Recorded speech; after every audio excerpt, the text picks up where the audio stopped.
Hello दोस्तों, नमस्ते, प्रणाम। आप सब कैसे हैं? आशा करती हूँ आप सब लोग ठीक होंगे। तो आज हम माँ बेटी प्यारा सा विवाह गीत लेकर आई हूँ। आप लोग फुल वॉच करके सुनिएगा और अपना आशीर्वाद ज़रूर देना दोस्तों। तो चलिए सुनाते हैं प्यारा सा विवाह गीत। और फेसबुक की आईडी है बिंदु प्रजापति के नाम से, उस पर भी अपना प्यार दुलार आशीर्वाद ज़रूर देना दोस्तों। तो चलिए सुनाते हैं। जनक नगरिया एक कदम का पेड़वा, दुनो भैया लगले छहाई जी। जनक नगरिया एक कदम का पेड़वा, दुनो भैया लगले छहाई जी। राम लखन दुई नौ बैठ वृक्ष तारवा हो, लगी गई उनके पियास जी। राम लखन दुई नौ बैठे वही तारवा, लगी गई उनके पियास जी। इसके होते यही जनक नगरिया, हम काजे पानिया पियाई जी। इसके होते यही जनक नगरिया, हमके जे पानिया पियाई जी। भीतरा से निकलाई सीता रानियावा, हाथे घड़ीला मुख पान जी। भीतरा से निकलाई सीता रानियावा, हाथे घड़ीला मुख पान जी। पनिया भरा न सीता गईली कुआनवा हो, पियाई दुई नौ भैया पानी जी। एकरायु तू ही बारी दुलारी हो, के कर प्राण पियारी जी। कवना ही सचावा के ढाली तू बाटी हो, कौआ है ना मावा तो हार जी। के करे सचावा के ढालरी बाटी हो, कौआ है ना मावा तो हार जी। राजा जनक जी के बारी दुलारी हो, सुनैन के प्राण पियारी जी। राजा जनक जी के बारी दुलारी हो, सुनैन के प्राण पियारी जी।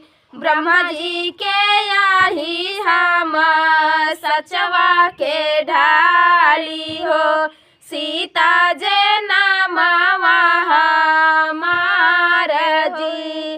ब्रह्मा जी के यही हम सचवा के ढाली हो, सीता जे नामवा हमार जी।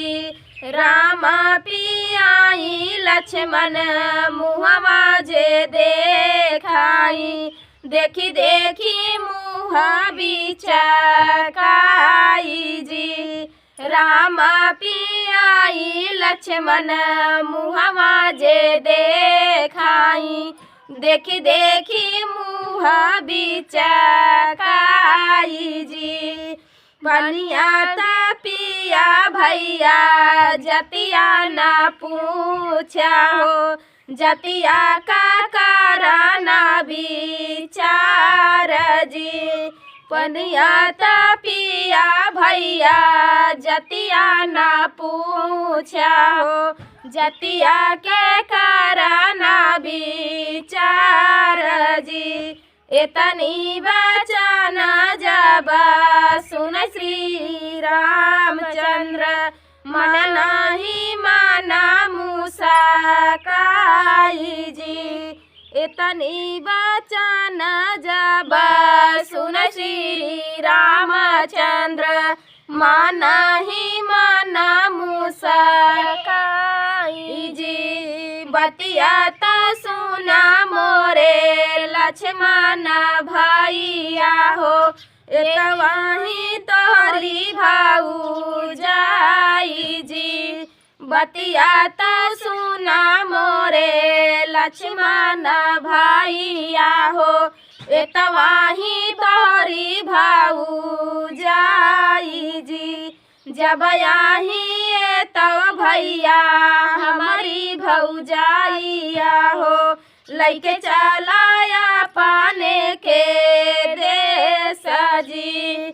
जब आही हमारी सीता भौजाइया हो, लैके चलाया पाने के देश जी। तो का सजऊ बई लक्ष्मण लाही घोड़ावा हो, बरहऊ बजन बाजाई जी। तो का सजऊ बई लक्ष्मण लाही घोड़ावा हो, बरहऊ बजन बाजाई जी। सज के बारातिया वधपुरा जाई है हो, सीता बियाही लाई जाबजी। सज के बारातिया वधपुरा जाई है, सीता बियाही लाई जाई जी। जनक नगरिया एक कदमा का पेड़ावा हो, दोनों भैया रही थे छाई जी। तो ये प्यारा सा विवाह गीत आप सभी को कैसा लगा दोस्तों, कमेंट में जरूर बताएं। मिलते हैं अगले वीडियो में एक नए वीडियो के साथ, तब तक के लिए जय श्री राम।